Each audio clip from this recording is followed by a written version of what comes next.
Assalamualaikum warahmatullahi wabarakatuh.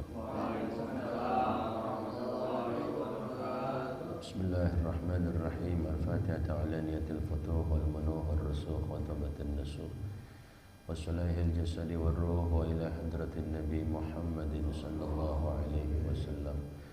Sallallahu ma'alif hadal kitab Syekh Abdul Wahab Asy-Sya'rani wa usulih wa furaihi wa dhawil hukuki alim ajma'in wa sahibul maqam wal habib Husain al-Idrus wa sahibul maqam Kiai Haji Qasim wa syekh marbi ruhi Sayyidil Walid al-Habib Abdurrahman bin Ahmad bin Abdul Qadir as-Segaf wa syekh marbi ruhi Kiai Haji Hasan Basri Abu Bakar wa syekh marbi ruhi Kiai Hafizuddin Stadium usulihim wa furaihim wa dhawil hukuki alim ajma'in anna Allah ta'ala yataghashahum bir rahmah wal maghfirah وينفعنا بأسرارهم وأنوارهم وعلومهم ونفحاتهم وبركاتهم في الدين والدنيا والآخرة. الفاتحة. بسم الله الرحمن الرحيم. الحمد لله رب العالمين الرحمن الرحيم مالك يوم الدين إياك نعبد وإياك نستعين اهدنا الصراط المستقيم صراط الذين أنعمت عليهم غير المغضوب عليهم رب اغفر لي ولوالدي آمين. بسم الله الرحمن الرحيم. اللهم صل وسلم على سيدنا محمد الفاتح أغلق الخاتم لما سبق الناصر الحق بالحق هادي إلى صراطك المستقيم وعلى آله وصحبه حق قدره. اللهم أخرجنا من ظلمات الوهم بنور الفهم وافتح علينا بمعرفة العلم أخلاقنا بالحلم وسهل لنا وانشر علينا ini rahmatika ya. Silakan dibuka kitab Wasiatul Mustafa.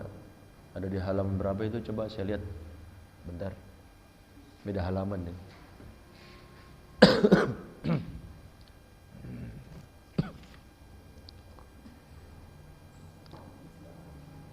Halaman 3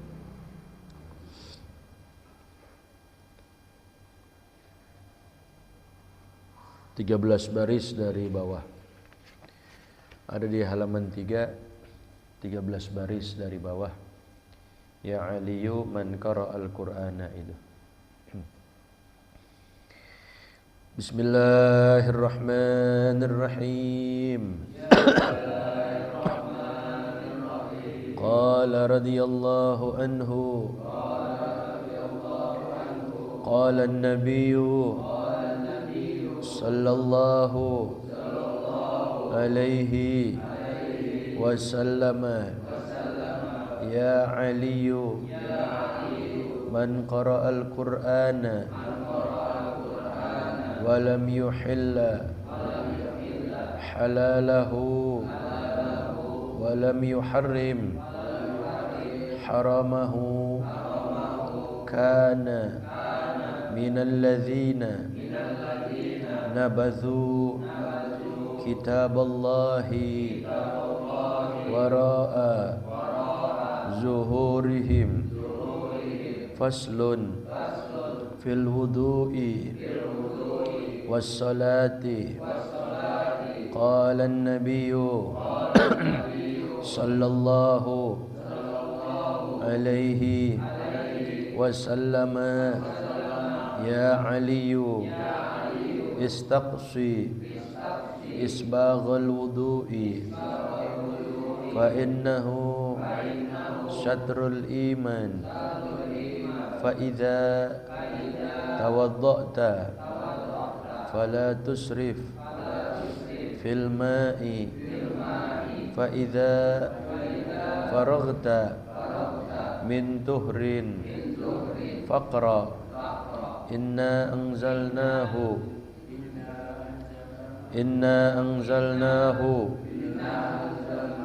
fi lailatul qadr min ba'di ghaslil qadamaini ashra marratin yufarrijillahu hammaka.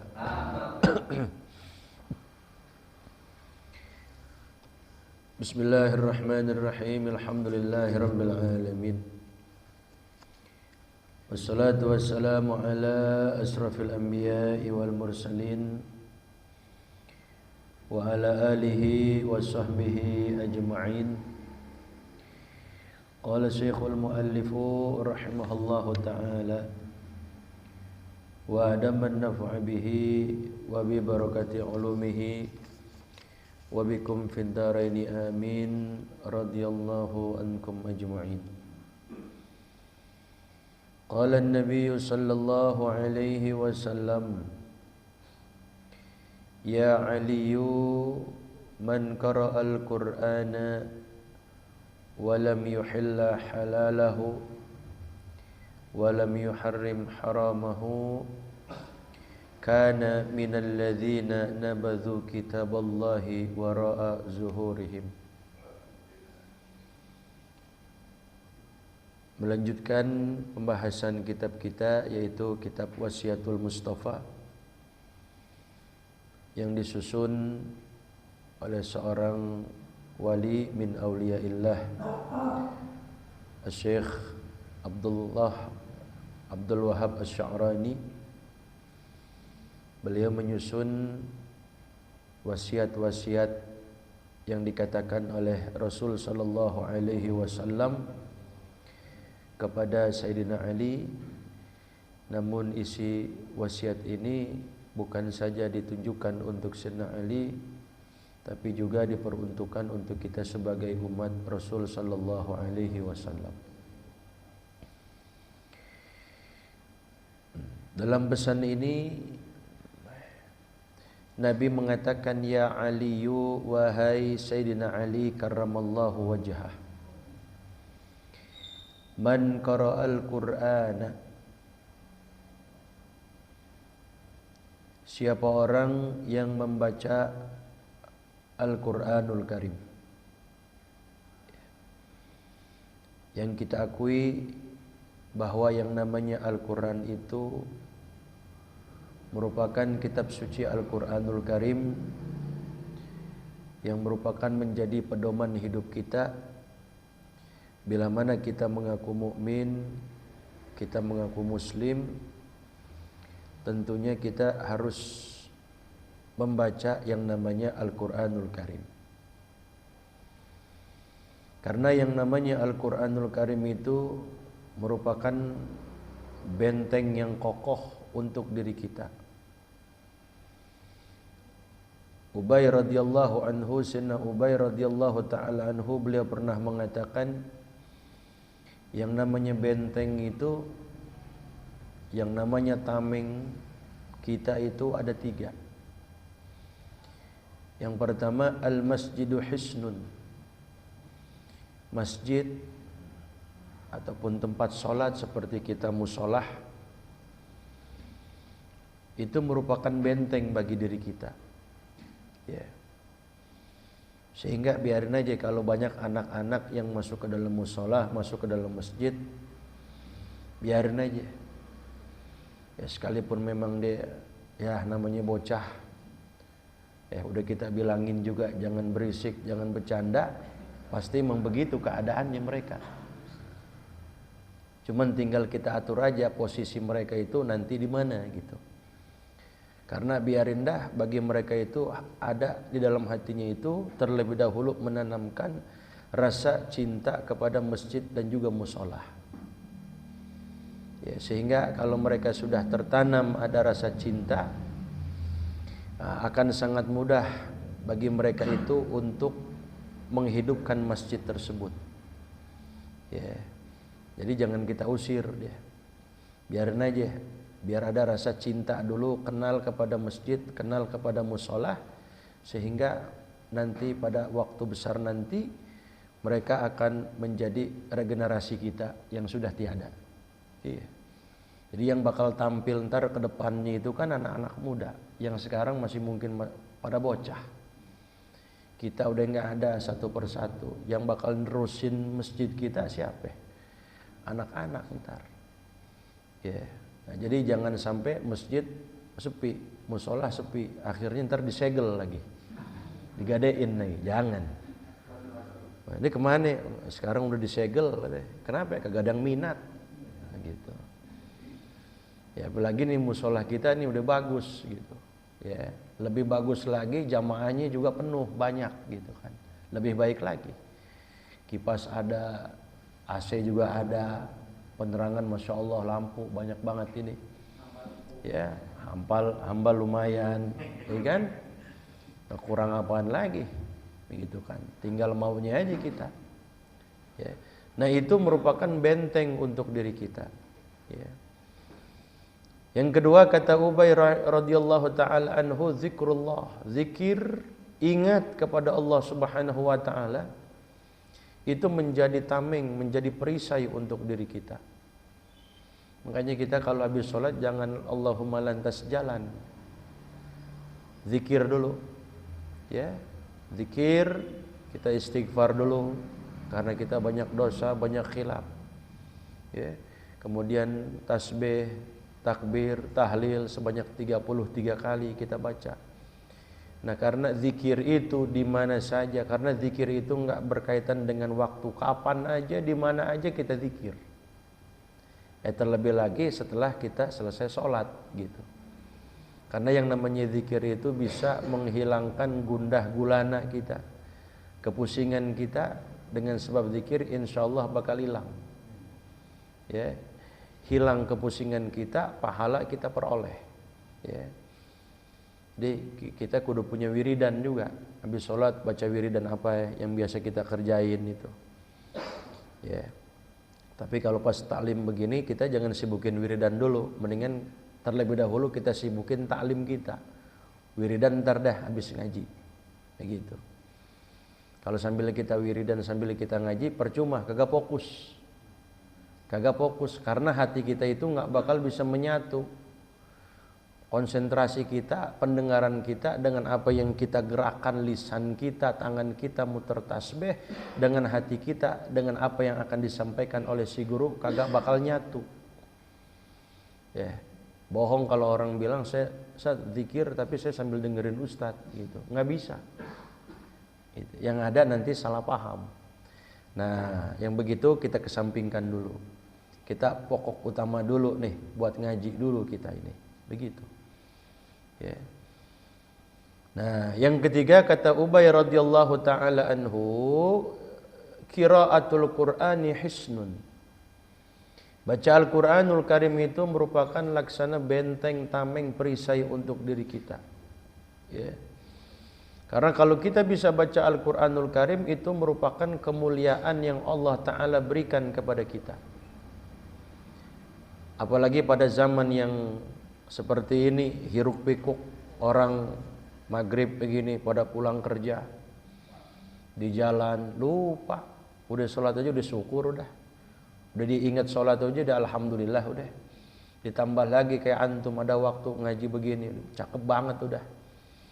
Ya, nah, berapa banyak orang ini dengan kesibukan dunianya, ya, dia jalan pagi, ya, kemudian dia pulang sampai rumah malam, terus tiap hari begitu aja.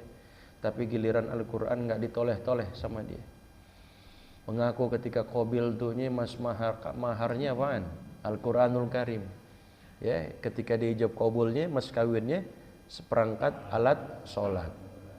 Ya, Al-Quranul Karim dan juga seperangkat alat sholat. Al-Qurannya nggak ditoleh-toleh sama dia.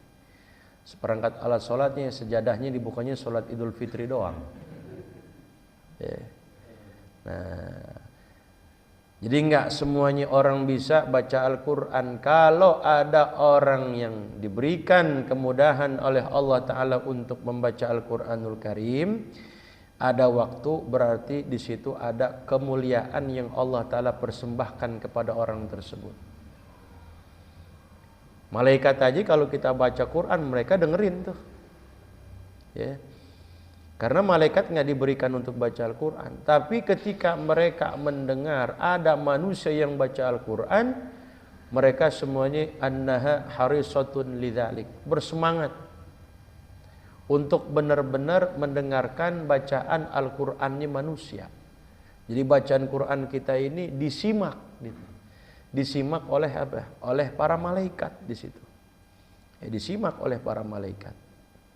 Ya, jadi orang yang bisa baca Al-Quran itu merupakan terbilang orang pilihan Allah Ta'ala juga.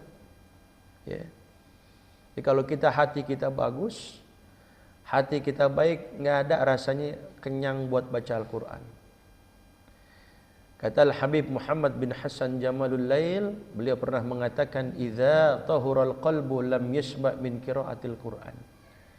Idza tahural qalbu, apabila hati seorang manusia dia sudah bersih, lam yashba' min qiraatil Qur'an, maka tidak akan ada rasa kenyang-kenyangnya buat dia baca Al-Qur'anul Karim. Habis sholat dia baca, tersolat dia baca lagi, selesai sholat dia baca lagi, terus begitu aja sampai hatam. Ya, sampai hatam itu. Ya. Ya minimal kita baca habis sholat atau sehari ya satu ain dah. Satu ain jangan kita tinggalin ya. Satu ain sampai selesai udah. Satu ain selesai udah sadaqallah udah. Buka kalau mau besok lagi nggak apa-apa dah. Daripada kita nggak baca sama sekali. Ya, daripada kita nggak bisa baca, ya, nggak ada waktu buat baca. Cuman jangan satu ayat, boleh sih boleh, kelewatan cuman. Alif Lam Mim, sadaqallah. Lu nggak buka Qurannya, orang gua hafal, emang yang baca apaan? Alif Lam Mim doang. Berarti kalau dibaca satu hari satu ayat, dia selesainya hatamnya 6.666 hari. 6.666 hari baru dia bisa hatamin Al-Quran. Kalau dia bacanya sehari apa? Satu ayat. Ya boleh sih boleh, cuman kebangetan banget. Ya. Kadang-kadang kita pengen hidup enak di alam dunia, senang kita, nggak sengsara kita. Tapi kita nggak tahu bagaimana caranya ketika kita juga pengen mati dalam keadaan enak. Kita di dunia pengen hidup enak, tapi bagaimana caranya kita nanti di akhirat lebih enak daripada kita hidup di alam dunia. Ketika ada masalah di alam dunia, kita kepengen ada yang nolong kita, kan begitu? Kesusahan hidup kita, ya, kepedihan hidup kita, kita lagi susah, kita lagi sedih, ada yang nolong, enak banget nggak? Enak banget, ada yang nolong, ya kan? Terlebih lagi di akhirat ketika kita susah ada yang nolong, enak banget. Kalau di akhirat ada yang nolong ya udah jurusannya berarti surga. Ada yang ngasih syafaat. Tapi buat orang-orang yang membaca Al-Qur'anul Karim ketika berada dalam peradilannya Allah Subhanahu wa taala, tidak ada yang berani menghadap ke hadapan Allah taala melainkan Al-Qur'anul Karim. Tuh. Dikatakan oleh Rasulullah, "Iqra'ul Qur'ana fa innahu ya'ti yaumal qiyamah syafi'an li ashabi." Iqra'ul Qur'an, baca oleh kalian Al-Qur'anul Karim, fa innahu ya'ti yaumal qiyamah, dikarenakan Quran itu nanti bakal datang di hari kiamat sebagai syafi'an, sebagai penolong kita yang memberikan apa? Syafaatnya li ashabihi, untuk orang yang membaca Al-Quran di alam dunia. Jadi itu bakal ngadep kepada Allah Ta'ala, akan memberikan apa? Pertolongan. Ya Allah, si fulan jangan dimasukin neraka ya Allah, masukin surga. Kenapa? Karena dia suka membaca surat-surahmu ya Allah. Begitu ya.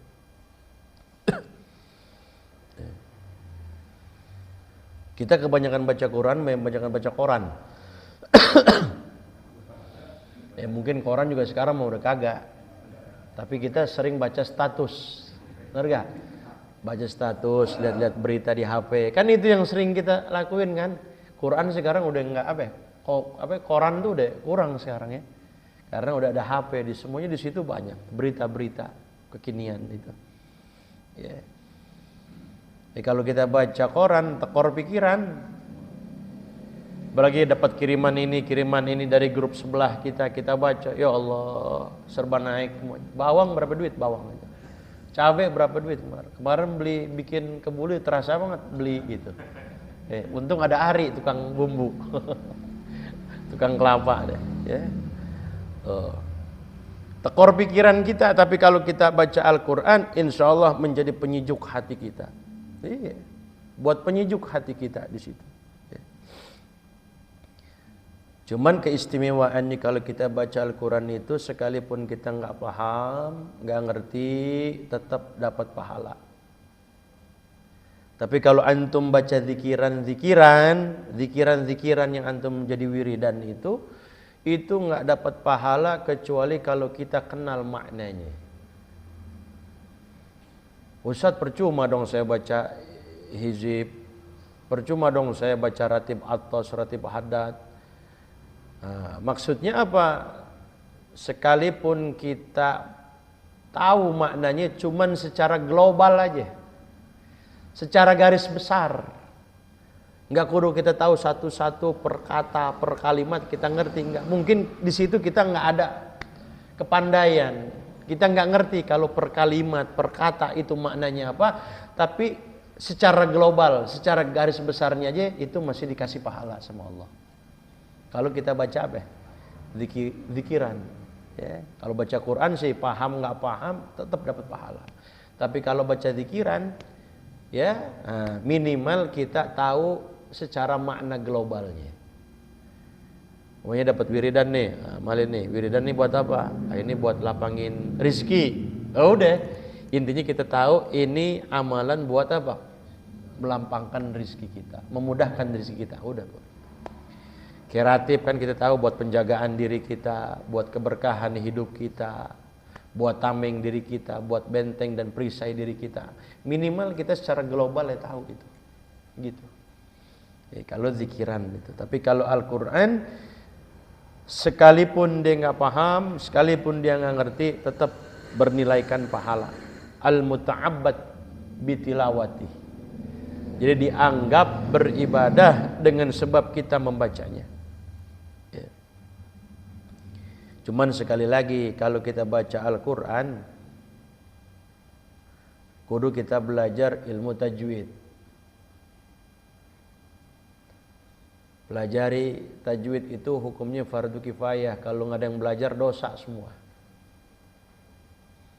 Makanya jangan kita sia-siain kalau di satu kampung itu ada belajar tajwid, antum ikut serta. Ya, karena udah jarang. Itu kan. Biasa kita kan ngaji cuma nguping doang. Baca Quran, tajwid, ikut serta di situ. Mempelajarinya hukumnya fardu kifayah, tapi ketika kita menerapkan ilmu tajwid tersebut ketika kita baca, bukan lagi hukumnya fardu kifayah, tapi hukumnya fardu ain. Setiap individu di antara antum yang baca Al-Quran kudu ngerti, kudu tahu itu hukum-hukum tajwidnya. Gitu. Jadi jangan malu-malu kita baca. Yang belum bisa baca Al-Quran ya dari Iqra dulu dah.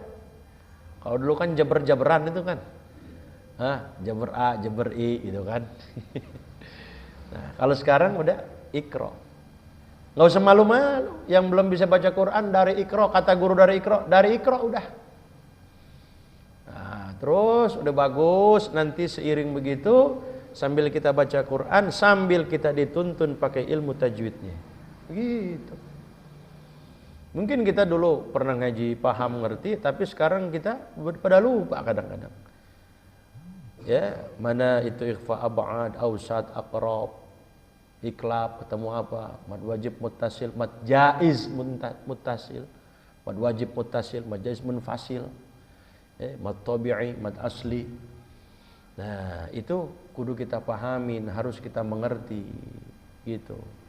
Karena kewajiban kita ketika kita baca Quran harus kita terapkan dengan ilmu tajwidnya. Begitu.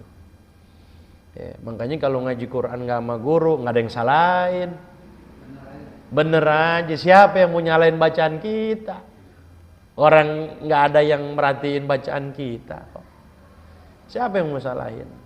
Kalau kita ngaji ke ahli qiraah itu jangankan nggak usah kita baca Fatihah dulu. Alhamdulillah sampai akhirnya. Kita baca basmalahnya aja belum tentu benar. Mungkin 3 bulan kali bacaan bismillah kita kalau yang belet nih. Fatihah tuh. Nah, kan itu ada sangkut pautnya dengan ibadah sholat kita. Baca Fatihah hukumnya fardu dalam sholat. Kalau bacaan kita Fatihah aja kagak bener, gimana mau sholat kita jadi bener? Gimana mau sah tuh bacaan kita? Nah, jadi antum di mana saja ada pelajaran tajwid, baca Al-Quran, sertakan, ikut gabung, jangan malu-malu. Bilang sama seorang ustadz yang ngajarin kita, Pak Ustadz, Pak Kiai, saya belum bisa baca Quran. Ikro udah, nggak usah gengsi-gengsi. Ya, ada orang dulu belajar ikro dimasukin ke sini. Kunaon ditenggadinya. Oh, isin Pak Ustadz nih, kurang isin nih, gitu katanya. Ya, jangan malu-malu. Karena teman-teman kita juga yang hadir belum tentu dia lebih bisa dari kita. Belum tentu dia lebih mahir, lebih pandai, lebih bisa dari siapa ya? Dari kita. Bisa jadi dia parahan kita. Begitu. Ya, nah, itu fungsinya ngaji itu seperti itu. Gitu. Nah, ini kata Rasul sallallahu alaihi wasallam, man qara'al Qur'ana, siapa orang yang membaca Al-Qur'anul Karim, walam yuhilla halalahu, tapi dia tidak mau menghalalkan apa yang memang dihalalkan di dalam Al-Qur'anul Karim. Ya, dia tidak merespon itu. Tidak menjalankan yang halal. Ini sudah jelas halal tapi dia nggak mau tuh. Ya, malah dia labrak tuh yang halal, dia malah cari yang haram di situ. Ya, karena nggak sesuai dengan dia punya nafsu. Jadi dia lebih mengikuti hawa nafsunya ketimbang bimbingan yang terdapat di dalam Al-Qur'anul Karim, yang semestinya Al-Qur'an itu kan menjadi imam kita. Nah, kita kan makmum, ya kan? Quran itu imam. Makmum ikut imam apa imam ikut makmum? Nah, tentunya makmum ikut apa? Ikut imam, begitu.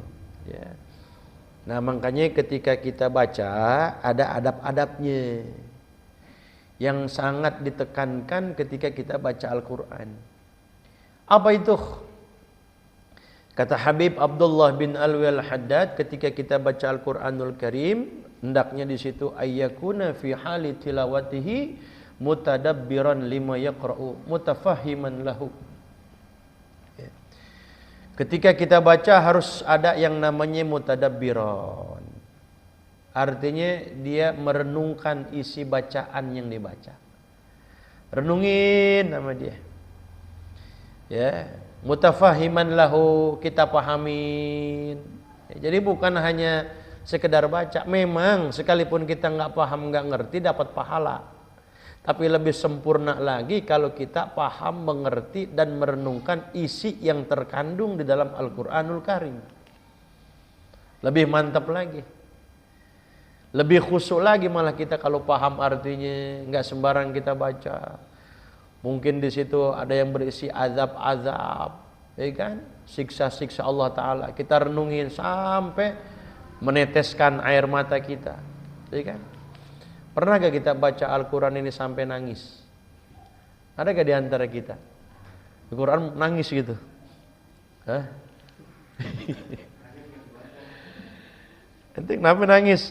Saya nangis gak bisa bacanya. Gitu kalau kita balik ya. Nah, mereka tuh ulama salafus sholihin itu, kayak Sayyidina Hasan Basri, beliau pernah mengatakan, inna man kana qablakum ra'aw hadzal qur'ana rasail ilaihi min rabbihim. Itu Sayyidina Hasan Basri, Basru, nah, itu bisa Bisri, Busri, Basri, bisa 3 jadi baknya. Ya. Orang dulu kalau dia melihat Al-Qur'anul Karim dikatakan itu ra'au hadzal Qur'an rasail ilaihi min rabbihim. Mereka melihatnya Quran di hadapan mereka itu merupakan rasail ilaihi min rabbihim.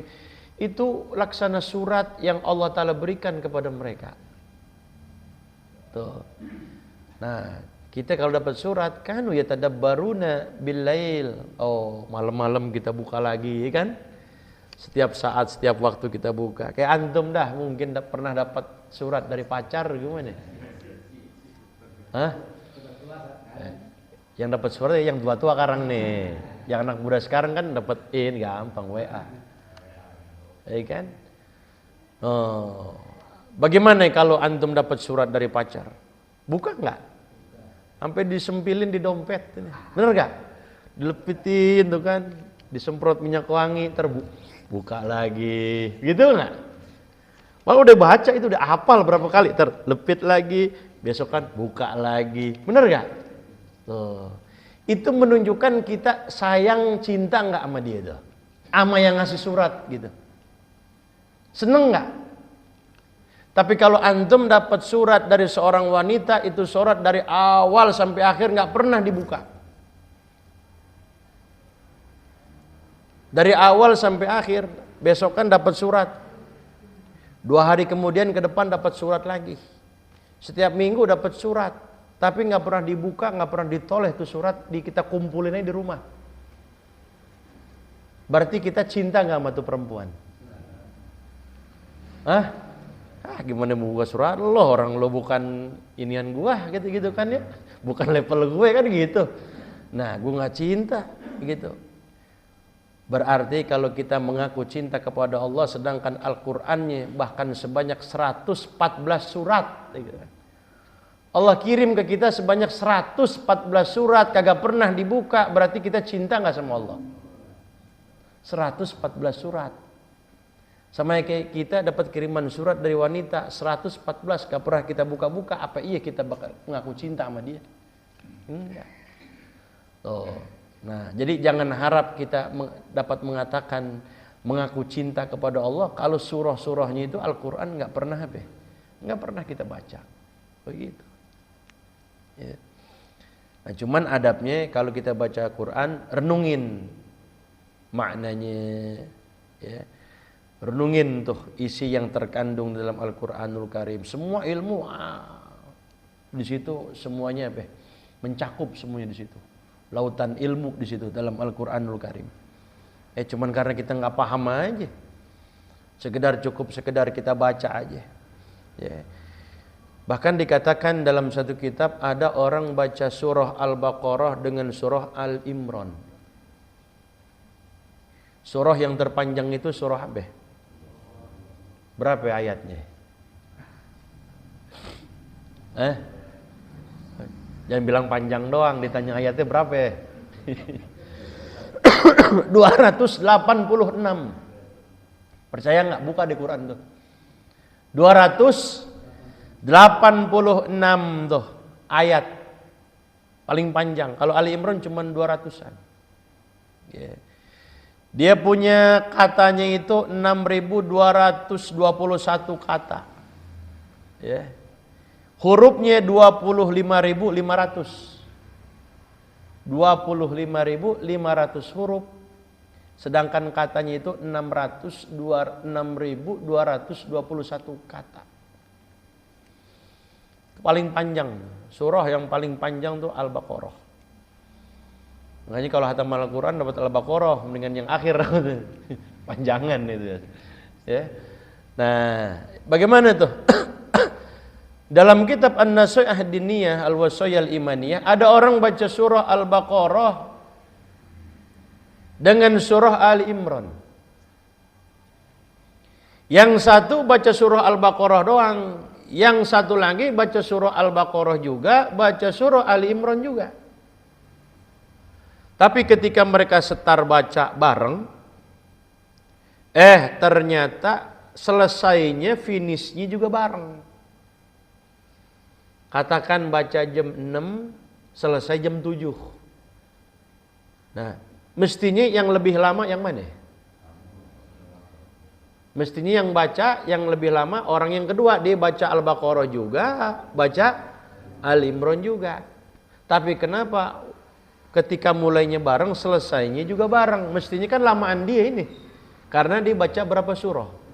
2 surah. Mungkin bisa jadi ini sampai setengah 8, ini sampai jam 7. Tapi dia bacanya bareng. Nah, kira-kira bagusan yang mana nih di antara kedua ini? Apa baca surah Al-Baqarah doang? Apa yang satu lagi dia baca Al-Baqarah juga, kemudian dia baca Al-Baqarah dan surah Ali Imran? Nah, di sini tetap yang lebih bagus ini aktsara tadabburan wa tartilan, lebih banyak dia merenungkan maknanya, maksudnya dan juga tartilnya. Itu tentunya yang baca Al-Baqarah doang. Yang ini kenapa bisa sama dengan yang Al-Baqarah doang, padahal kan dia 2 surah? Berarti dia ini yang kedua kurang tadabburnya. Hanya sekedar apa? Baca. Mestinya lamaan dia nih. Di 1 jam lah, bisa jadi dia 2 jam kurang yang ini mestinya. Tapi kenapa bisa barengan sama selesainya? Tetap yang lebih unggul, aktsara fadlan, kata Habib Abdullah. Nih, yang lebih banyak keutamaannya yang ini, yang baca Baqarah doang, ketimbang yang ini. Kenapa? Kalau yang ini mungkin hanya sekedar baca tapi nggak ada perenungan. Yang ini baca 1 surah tapi di dalamnya ada perenungan yang begitu dalam. Makanya lebih banyak pahalanya yang ini. Gitu. Ya. Ya. Oh, jadi kita baca dengan penuh perenungan. Ya, renungin. Kalau kita renungin pasti kita hadiral qalbi indahu. Bacanya dengan penuh kekhusyuan kita. Nah, sekarang bagaimana kita bisa khusyuk? Karena ngerti juga kagak kita. Tapi masih bagus daripada kita nggak baca. Sekali lagi begitu maksud. Ntar yang ada orang, wah Pak Ustadz, saya kan nggak paham, nggak ngerti, mending nggak usah baca dong. Nah, parah lagi ntar. Ya udah, jalan keluarnya baca ya baca gitu kan. Tetap ya. Tapi kita masih ada waktu, nggak tertinggal buat mempelajari ilmunya. Cuman ingat, jangan kita hanya sekedar baca terjemah. Kalau terjemah hanya sekedar terjemah doang, per kata di situ. Tapi yang mestinya yang kita baca, yang kita pelajari tafsirnya. Tafsir. Kalau antum megang terjemahnya doang bisa kesasar. Ya, apalagi man fassaral Qur'ana bi ra'yihi falyatabawa maq'adahu minan niran. Siapa orang yang mentafsirkan Al-Qur'an ya tanpa ada dasar ilmu, pemikiran dia begini-begini, pentafsirannya padahal salah, falyatabawa maq'adahu minan niran. Maka silahkan dia pilih neraka mana yang mau diambil. Itu neraka mana? Atas, tengah, bawah. Ya semuanya ogah. Kagak mau neraka kecuali surga. Nah, kenapa bisa begitu? Karena mentafsirkan Al-Quran secara apa? Sesuai dengan pemikirannya, nggak sesuai dengan ilmunya. Ya. Nah, kalau mau kita baca tafsirannya, tafsir Al-Qurannya kita baca, jadi paham kita, jadi ngerti kita. Kalau sekedar mohon maaf terjemah sih anak SD TK juga bisa. Cuman fatalnya bisa belok kita, bisa salah kita. Gitu. Ya mungkin kalau terjemah sekedar buat kita baca begini aja. Tapi untuk lebih benar-benar memahaminya, tanya kepada orang yang apa? Yang ahlinya. Sekedar mungkin kita pengen tahu perkataannya aja begini, tapi lebih dalamnya lagi, biar kita nggak kesasar, tanya kepada ahli di bidangnya. Gitu. Ya. Walam yuharrim haramahu, dan dia tidak mengharamkan apa yang Allah Ta'ala haramkan. Yang sudah jelas di dalamnya itu merupakan suatu yang haram. Allah Ta'ala sindir dalam firman-Nya itu merupakan suatu yang haram. Kemudian tidak ia katakan itu haram. Kana minal ladzina nabadhu kitaballahi wara'a zuhurihim maka orang tersebut terbilang daripada orang-orang yang mencampakkan Al-Qur'anul Karim wara'a zuhurihim, di belakang punggung-punggung mereka. Artinya apa? Ya, maksudnya Al-Qur'an itu tidak dijadikan imam oleh mereka. Jadi Al-Qur'an ini kalau nggak sesuai dengan nafsu dia nggak bakal dipakai, ditinggalin sama dia. Ini nggak cocok, ini nggak cocok. Nah, berarti ditinggalin sama dia. Itu terbilang daripada orang yang mencampakkan Al-Quran, membuang Al-Quran, mereka lepaskan, mereka lempar dari belakang punggung mereka. Ya. Sama kayak orang baca Quran terus, maksiat jalan terus. Baca Quran terus, maksiat jalan apa? Jalan terus tuh. Ya. Kalau kita baca Quran tapi maksiat jalan terus, fa in lam yanhaka falasta taqra'uhu. Kalau Quran itu tidak mencegah engkau apa yang terdapat di dalamnya, segala larangan, tapi enggak kita jauhin, dikatakan falasta taqra'uhu, berarti ente belum baca. Baca-baca terus sampai hatam, habis hatam sambung lagi, hatam lagi, tapi maksiat apa? Jalan terus. Berarti kan kita tidak menghalalkan yang halal, tidak mengharamkan yang haram. Sekalipun kita banyak hatam, kalau kelakuan kita sama seperti itu, namanya disebut dengan al-qari'ul mukhallid. Yang baca tapi yang mukhallid. Ya. Baca juga tapi ngerjain dosa juga. Orang yang lalai seperti ini berarti falasta taqra'uhu, berarti engkau belum benar-benar membacanya. Gitu. Belum benar kita membacanya di situ. Ya. Man ja'alal Qur'ana amamahu qadahu ilal jannah. Siapa orang yang menjadikan Al-Qur'anul Karim sebagai imamnya, amirnya, pemimpinnya, qadahu ilal jannah, maka Al-Qur'an tersebut akan menggiring dia untuk masuk ke dalam neraka surga. Wa man ja'alahu wara'a zahrihi saqahu ilan nar. Siapa orang yang menjadikan Al-Qur'an itu di belakang punggungnya, artinya Quran enggak dipakai sama dia, Al-Qur'an enggak diterapin sama dia, saqahu ilan nar, maka Al-Qur'an itu dapat menggiring dia untuk masuk ke dalam api neraka. Nah, jadi kita minta, kita mohon kepada Allah Subhanahu wa taala, mudah-mudahan kita semua diberikan taufik oleh Allah Subhanahu wa taala untuk membaca Al-Qur'an dan juga mengamalkan apa yang terdapat di dalam Al-Qur'anul Karim, sehingga kita dapat mendapatkan syafaat pertolongan daripada Al-Qur'anul Karim. Amin amin ya rabbal alamin. Al-Fatihah. Bismillahirrahmanirrahim. Alhamdulillahirabbil alamin arrahmanirrahim maliki yaumiddin. Iyyaka na'budu wa iyyaka nasta'in.